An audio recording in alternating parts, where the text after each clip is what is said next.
Hey, everybody. Welcome to episode 82 of the Geek Bytes podcast. I'm Ramon Mejia. I'm Edgar Acosta. And every single week on the podcast, we bring you the roundup of the week's best geek and tech news. And we discuss that news and, of course, anything else that we're interested in that week.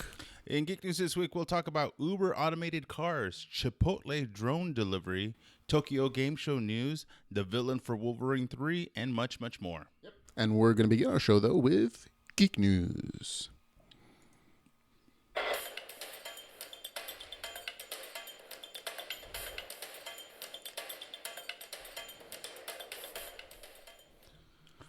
All right, we're starting the story with Uber starts autonomous cab test. Uber gave reporters rides in the autonomous Ford Fusion cars earlier this week in advance of announcing today the beginning of its research program. A subset of riders will be emailed an opportunity to opt into the program. If they hail a ride within the test area, they may, at random, be picked up by an autonomous car. An engineer will sit in the driver's seat and occasionally take over to do things like change lanes to pass or stop vehicles. Excuse me. They are begins in a few they're going to be beginning in a few neighborhoods, and within a few weeks will expand to the airport and northern suburb. So, I like this, but looking at the picture, it looks kind of trippy. It looks like their cars are armored up for like military kind of thing. It like in my sci-fi mind, they look like weaponized cars. Yeah. And in ways they're weaponized though with sensors. A lot of those are lidar stations, and they have radar on there and a bunch of other cool things, so the vehicles can tell where other vehicles are and markers for the road and all those good stuff. And the soft, squishy people that they don't want to hit necessarily. Yeah. So all of that's really good. The fact that they're hardwared up so nicely. I'm kind of excited that this is actually going to be a test thing at this point. Yeah. That it's not just some in some small private facility on some track where people are testing it. This is in the real world, and from all reports, it's just because they're letting reporters driving these things first. They've already gotten reports back before. It's good press, but from all the reports, it's just kind of boring because it feels like a regular car ride, except that nobody's really driving it necessarily. So there's not like a super amount of time, which is great because that means that from those experiences, it just feels like a normal driving cab experience, and that's what it should be, as long as everything goes okay. I would hate for the excitement to come when someone tries to get an accident or dies. That's the thing about it. I want to see obstacle course kind of thing. I want to see people pushing like strollers with babies, of course, being like a dollar or fake something in there. Guys riding in a bike across like real world situations. There's always that one guy, girl slash looking down, playing Pokemon Go, crossing the street, not paying attention, and to see how automatic. Because some cars have that feature where it has that sensor. Like once there's an object, it'll like practically slam the brakes if not slow down. More real world situations kind of thing. And to me, more real world situations, it needs to be able to drive through different areas of, like even here in California. I want to see it to go through like the ghetto areas in LA to the suburb areas are going to be fine and all. It's doing that now in Detroit. Mm-hmm. It's Detroit. Or is it Philadelphia? I can't remember. Anyway, it's a real city with real people and real obstacles. And they have two engineers in the car for test and safety purposes, so they can monitor information coming from the computer at the same time as driving. So this is exactly what you're looking for. This is real life obstacles. This is not a select portion of the safe parts of the city, wherever those track area kind of things. Yeah, no, just as wherever people want to go, and if they get selected, it's like there are only like 12 of these cars, so it's not like there's a huge chance of you doing it, and you have to opt into the option of possibly getting an autonomous Uber vehicle at the same time. So you're not going to get it randomly. You have to at least be aware that you're choosing to opt into this beta program. But it's real life. There could be pedestrians, dogs, whatever the case is. And again, this is part of their test facility. But imagine 5 years in the future, you don't need a car anymore. You don't have to, pay $200, $400 for a car payment anymore. Because if you need a vehicle, you press a button on an app and it comes, picks you up, takes you wherever you want to go, and then that car does something else, and you're just paying for the time on the road that you need to. And maybe in the future they'll also be non-gasoline, so they'll be electric and they'll be even less expensive.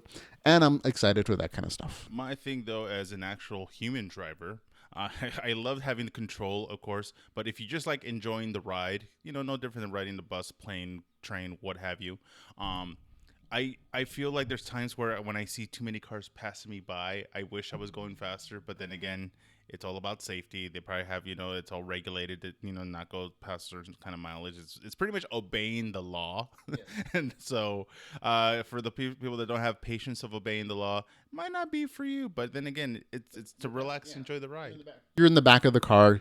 Most people Exactly. aren't going to care, and the car doesn't care if they get flipped off. Yeah, there's it's no like there's no autonomous road rage. So I think exactly. that's a positive thing. But we are going to move on to our next story, which is kind of cool. In my opinion, it's going to be our not that one, but that The one, Eagle. the Eagle drone, drone killer. Mm-hmm. This was a kind of a fun story that kind of circled around again a few months ago. Uh, the Dutch police announced that they were training eagles to capture and destroy rogue drones. And after a 7-month trial, the Dutch police believe that is actually a viable and reliable option for taking down illegal unmanned aerial vehicles. The Dutch National Police have actually started buying eagle chicks to train to become official drone killers in their first as a part of their national police force. So these are actual birds that are being trained on a national level to take out unmanned aerial vehicles. It's going to be a drone versus eagle battle world, folks. Hello, Mr. Hans. Welcome to the chat.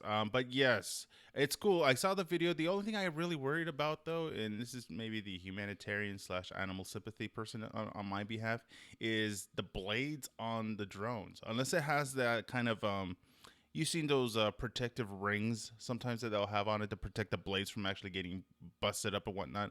I think that's the only chance the drones will have from the eagles, excuse me, will have from like not getting their talons, if you will, getting all chopped up and whatnot. But it's cool, the cool concept. I've seen it in action. It's pretty much its natural instinct. It sees like a little. It's a weird bird to hit, and of course, when it's hungry, it's gonna go take it out.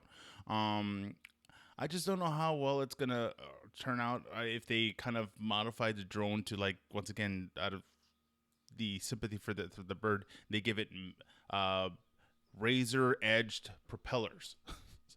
So upgrading the drones, I'm like, all right, you got birds. Well, fuck your birds. We're gonna put blades on this thing and cut that some bitch. We're gonna take it to a next level. Yeah, I guess some people could do that necessarily, but then they start arming the birds with like machine guns or like machete knives on their claws or like Tefloning those bird claws. What's that owl movie, The Guardians of whatever kind of Mahul or whatever that had the like armored over their talons kind of thing and like metal masks. It's pretty much it was like 300 but with owls. There you go. The Guardians of I know it's that animated CG Oh movie yeah, it animatronic. was So actually yeah, pretty you good. could totally it'll be an arms race war versus drones versus Pretty- eagles at some point. It's pretty much going to be drone versus drone because they're going to just upgrade the bird and just pretty much it's going to be Laserbeak from Transformers versus drones. Laserbeak. Now speaking of another drone story, this one is interesting as well. With food, Chipotle Drone Delivery. Alphabet and Chipotle have started testing a service at Virginia Tech that delivers burritos by drone. However, receiving those airborne burritos doesn't come cheap. According to the reports on the site, there is a $5.99 service fee for drone delivery. That's actually not that bad for a man as myself that eats in pretty much in bulk, if you will. If it could handle and I'm gonna throw a number out here, 20 pounds of burritos. Hey, I'll pay $5.99. Yep. Yeah, so I like it. I know there's talks about before. There's of course your Amazon delivering drones. There's the pizza delivering drones, burritos. Why not? Go now. I think burritos are probably the easiest of them, just as far as like package wise. It's already in a very Small. balanced, compact shape. So I think this is kind of the coolest. This is really just a test run for a potential larger market, but it's a real thing. It's Alphabet, who's the parent company of Google, and Chipotle actually testing in the field drone delivery from a like a food truck, but there's still like a $6 surcharge. So they're trying to also at the same time test the market for delivery service fee as well. I wonder if those are automated or there's an actual guy at the at Chipotle headquarters actually kind of like kind of like controlling it like via remote control because unless they have a preset path and drop zone because it's not gonna drop your burrito with a little parachute coming down kind of way. Which that would still be cool because that'd be like a little cross promotional. You know, like Chipotle Yeah, on the no, no. parachute. Amazon's drone delivery service is actually completely automated. I would assume that the Alphabet drone deliveries can also be automated. I mean, there are plenty of really fancy UAVs out there that do things. Just they program a certain pathway. They already have implicit instructions on how to avoid obstacles and all that good stuff in there. And so I don't see why this would necessarily have to be controlled by a person. It seems less efficient, as a matter of fact, because then you have to pay a drone operator or a fleet of drone operators to do your deliveries. And the point of this is to make it less expensive and more flexible as far as delivery. So I don't know exactly how they're automating the delivery service. Yeah. I know the way Amazon is doing it, they have a like a giant QRS code, like Oh you yeah, have to yeah, print yeah. up, and then you put somewhere where you can see it from the sky, like in your backyard or front yard or wherever, and then the drone comes and like recognizes your house first, drop and zone. then they circle around until they pick up the QRS code, and Mm. then that's where they drop off the package. Like it'll actually come down, drop it, let it go, and then fly back and go away.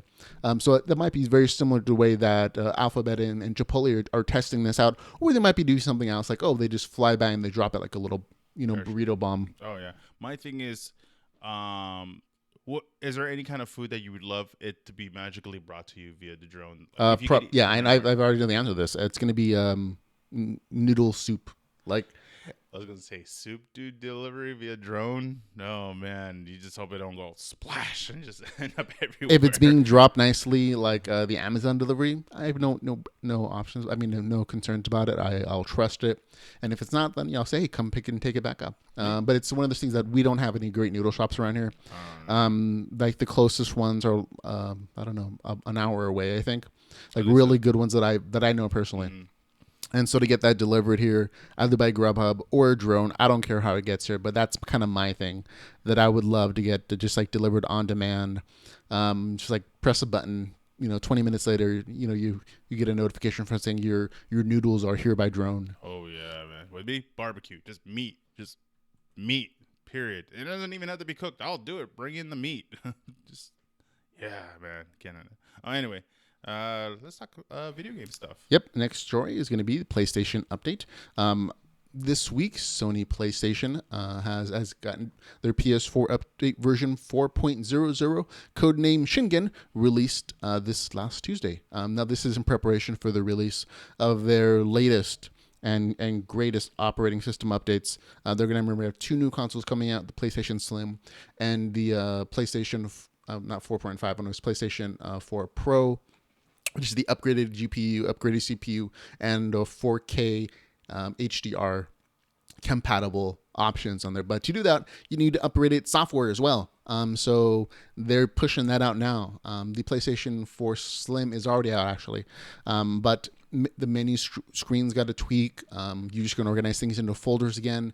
PS4 games can play in HDR right now. Again, only the PlayStation 4 Pro is going to do the 4K HDR, and it's going to be a little easier to stream video game coverage to YouTube and Twitch in 1080p. I believe Max is out currently at 720p. And again, the PlayStation 4 Slim is out now. PlayStation 4 Pro comes out November the 10th. All right. So, what game systems do you guys have? Him himself, he's a PS4. I myself is an Xbox One. I am actually debating between bouncing back and forth. I'm not giving up my Xbox One. Don't get me wrong. I'm gonna keep it. But I am leaning towards possible PS4 because once again, I'm the Kingdom Hearts geek. I like to play Kingdom Hearts, and all that I know is so far it's on 3.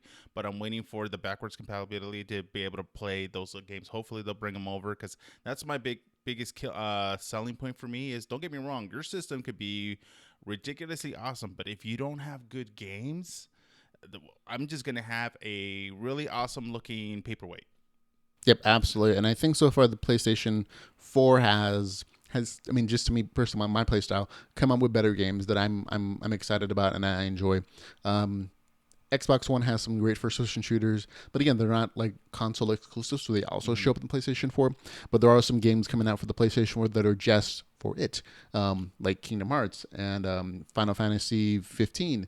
And so just those two titles alone that's what tipped the balance for me into getting a PlayStation versus an Xbox One. But that's me personally. Oh If yeah. you're a fan of the PlayStation, this is a great update, especially if you use that front home screen. Then now you can organize things into file folders. Mm-hmm. This is really useful to you, and I'm sure if you're into PlayStation VR, that's another big reason to choose the PlayStation Mm-hmm. over the Xbox system at this point.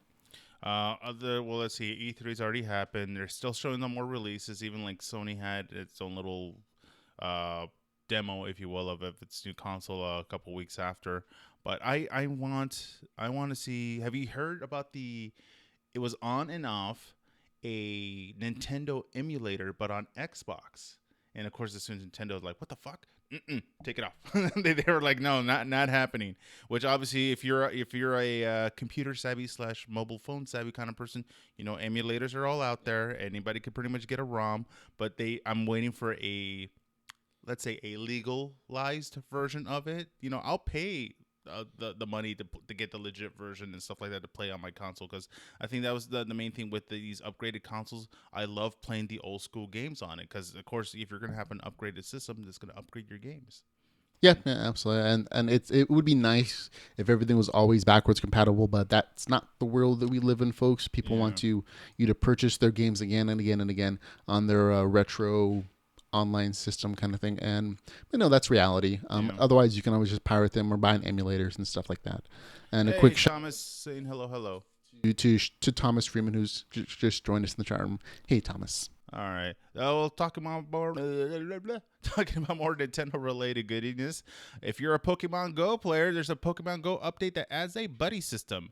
Pokemon Go's anticipated new buddy system rolled out over the last few days. Now, when you walk around to collect Pokemon, you could choose a buddy Pokemon that acquires candy as its Pokemon type after you hit a certain distance benchmarks. This will allow players to power up those rare Pokemon without having to find those dozens of the same kind. So it looks good. My only thing with it is, like, honestly, it's smart because you actually have to travel physically from one location to another one. It's not like a pedometer, so you just can't be like, shaking it up, hoping, one way or another to gain the points, or else people would attach it to like a paint shaking machines, or attach it to a hamster wheel, or attach it to wherever kind of thing. But I think it's cool. It's a cool upgrade. I'm still waiting for the challenge versus player kind of thing, like, challenge your friend kind of thing. Trading is another thing that a lot of Pokemon people wanted to do. But this is a good concept because, yes, I've had a lot of times, like, especially for the people that, if you're lucky, have a Magikarp and you want to turn it into a Gyarados, and you need a ridiculous amount of candy to evolve it. It'll take you forever. Yeah, so this is a great way to evolve those rare Pokemon that you don't have a ton of. You can evolve Pidgey pretty easily because there's just so many. But rare Pokemon like Pikachu, some of the Charizards, or whatever regionally is rare to you. If you grab one, but you can't do anything with it, it feels like it's kind of a waste. Yeah. So this is a great way to kind of address that. And it adds a little bit of a new feature to kind of revamp or to give players something else to do. Do you think this is going to help save the game, though? Currently, I believe they're at 50% what they started out with. Like, they've definitely already gone over that peak player amount, and they're going on the downside of losing players, even though it's still like 20 million people daily play it. It's not the 45 that it was Well, a no, couple yeah. weeks ago. I think especially for the people that had the money, because obviously you do have the option of buying the candy, buying the evolving materials that you need for your character. Those people, they paid cash money, and they maxed out the character. I'm like, we're done. That's it. We don't have to do anything else. But for the people like me that have like little to no money, that I'll walk, I'll walk and earn. I'll level up my characters and whatnot. That's not an issue for me. I could only imagine I want to say previous fat boys around that are walking around, unless they're on their razor scooters, and that's a whole different. They're rascals, and that's a whole different issue on that. But yeah, getting to move around and actually exploring your area, even, of course, fair warning, stay away from the little shady areas. It's fun. It's fun. I like doing it. I still have it. I haven't leveled up like crazy. I think I'm at level just turned to level 11. So I'm still semi noob on all that. I haven't maxed out evolved one of my characters, but I think this will definitely help out because I do have a Magikarp. but it's gonna take me forever to level them up if I was trying to find other Magikarp. Absolutely. So if you're a Magikarp fan, go with this guy's route. It's probably easier to evolve him. Yeah. But in other news, we have some stuff out of the Tokyo Game Show. It was announced this week at the Tokyo Game Show that there's going to be a full CG movie based on the Resident Evil franchise. It's going to be called Resident Evil Vendetta, or in Japan it's called Biohazard Vendetta. It will be executive produced by Takashi Shizumi, who is best known for creating the movie The Grudge, and it will be out spring 2017 in Japan. The full CG movie will feature an original storyline, but according to Kobayashi, it will be more like Resident Evil 1. So maybe that, revamping of the storyline, the relaunching potentially. Unfortunately, there is no word on international release yet. So sad. Wah, wah. But that's the thing. I actually liked the Resident Evil series. I think it was fun.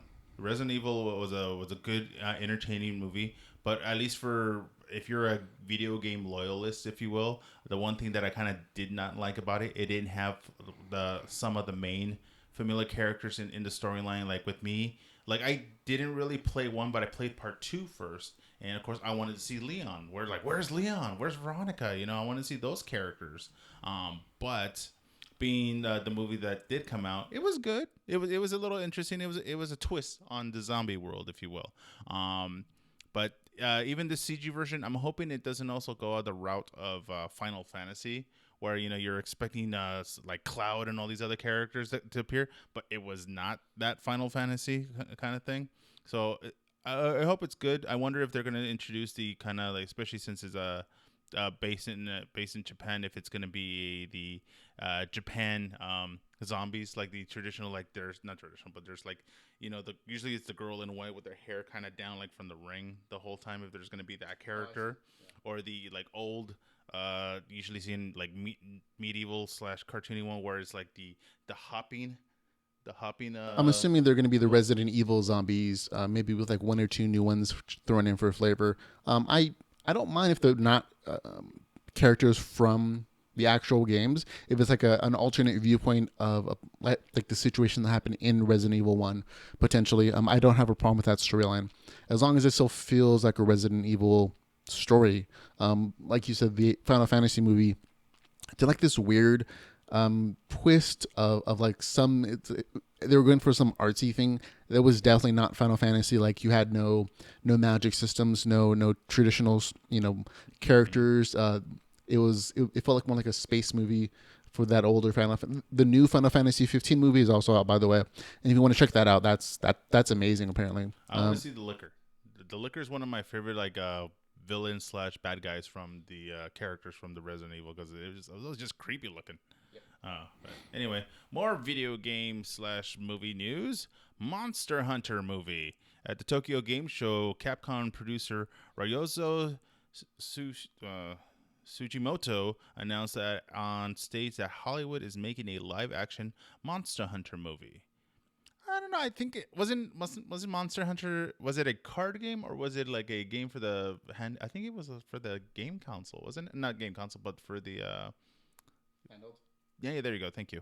Like the Game Boy. There you go. Or Game DS or whatever the hell. Yeah, and it's mostly a handheld game. I want to say it did appear on the PlayStation 2, but it hasn't appeared on the PlayStation 4. I don't know that just that if the company doesn't think that there's that huge of a market for it. I've always been fascinated by the Monster Hunter franchise, and that you're huge epic battles against monsters and these big weapons where you're crafting weapons from like their skeletons and their skin, and it's I always feel like a very interesting intellectual property that just never gained popularity in the United States, which is unfortunate.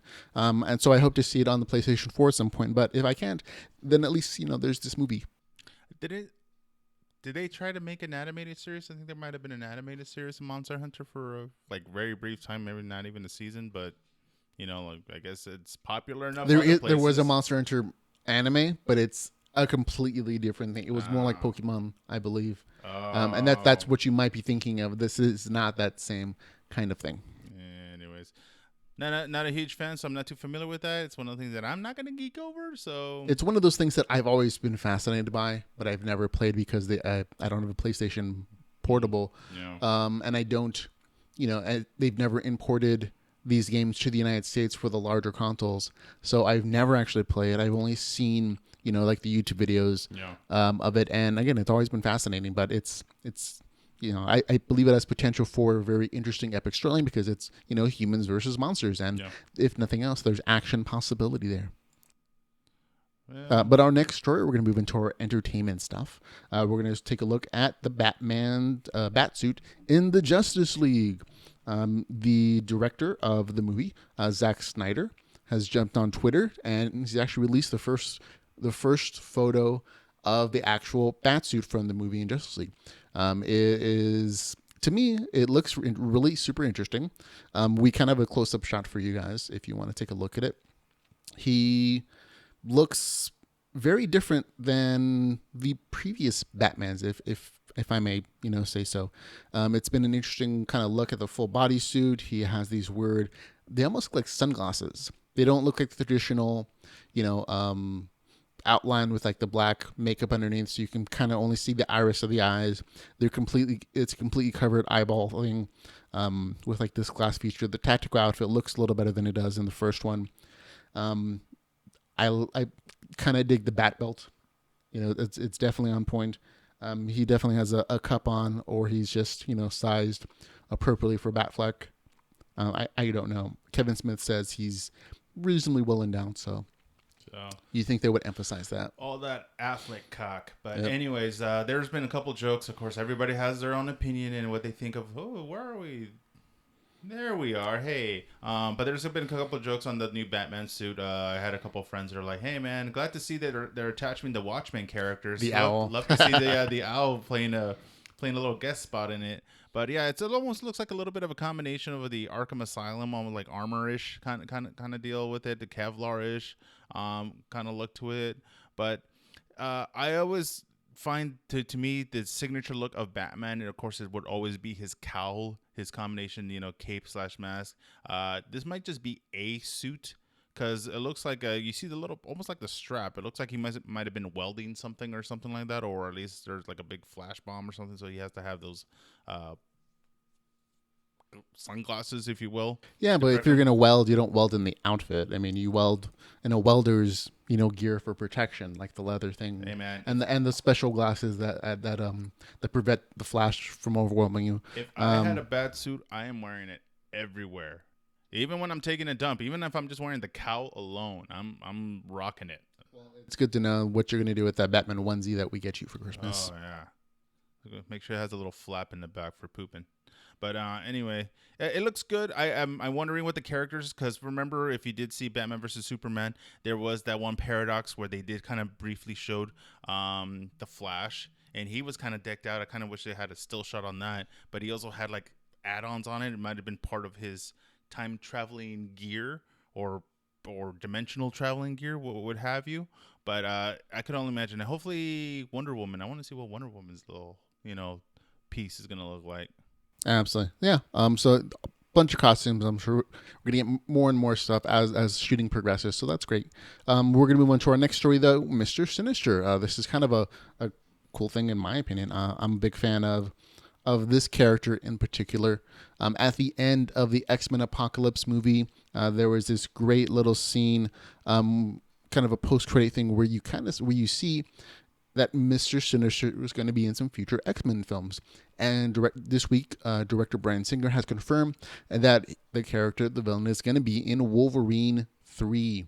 It was confirmed by CinemaBlend, which found Bryan Singer commenting on the director's commentary of the digital release of X-Men Apocalypse. If you haven't seen the scene, it goes. You see a man at the very end of the movie wearing glasses, taking blood of Weapon X, Wolverine, and there's another one called like X-23, I think, or something.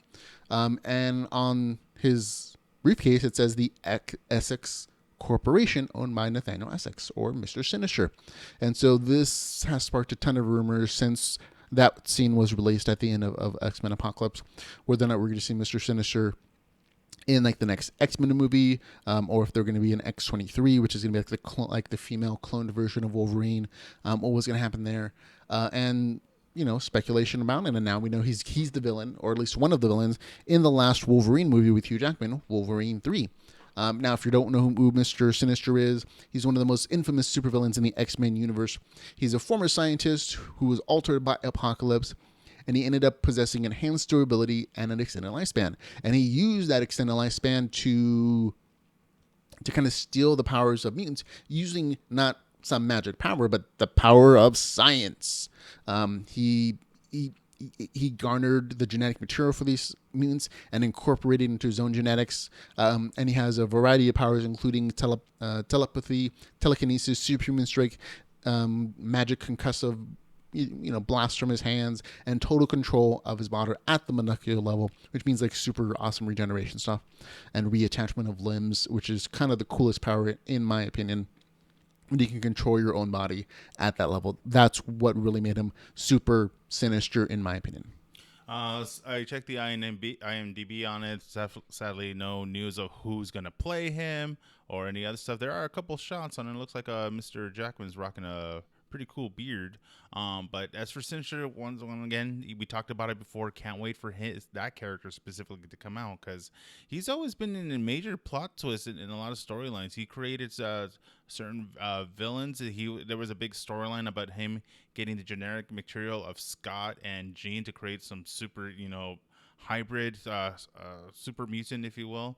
I loved his outfit, the modified cape kind of thing that it has, like it's like strips of fabric or whatnot. In the comic book world, it looks amazing. I just don't think they'll do a whole transition, especially I think they'll probably give him the pale skin. I'm not sure about the kind of little red jewel-ish kind of thing that they're going to put on his foreheads, but I could see him getting the lips and the hair.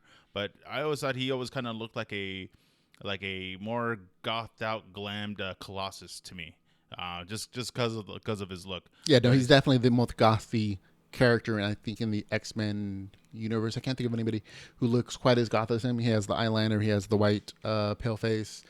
He definitely glams this the heck up, that outfit with with like the frilly things in the back. It was definitely the most interesting outfits of any of the like X-Men villains. Yeah, it's like a buff David Bowie. Sort of like it, yeah, without the awesome hair. Exactly. A lot of times, but it very unique character. It's hard to replicate, I think, the kind of stuff they can do in the comics in the Marvel universe and make it semi-believable. But they've been branching out more and more, saying we don't have to be as realistic as we thought we did at the very beginning of this journey with the original X-Men movies. Mm-hmm. It's okay for us to be super extravagant and flashy, and as long as the story is good, fans will love it. All right, since Sinister is coming out, now I'm calling for a new villain to come out to eventually, hopefully, work in some kind of storyline. It'll be a little funky, and this is going to involve space travel. So if any day in the future, if they ever cross over with if they ever get the rights back and go with the Marvel Center universe, let's see Mojo. Mojo's an awesome bad guy. He's just ridiculously looking. He has great lines. If you watch the animated series, had great lines in it. His look is creepy. Everything's on it. I love to see Spiral, because that's his like Lex Luthor's Mercy, or like her right multiple arm man woman. Oh, Spiral was always awesome. I feel like these are going to be more like the Guardians of the Galaxy characters, than any of the other stuff. Maybe when they go into the what's it called, the Infinity Gauntlet War thing. Oh, yeah, you might see some of these spacey characters at that point.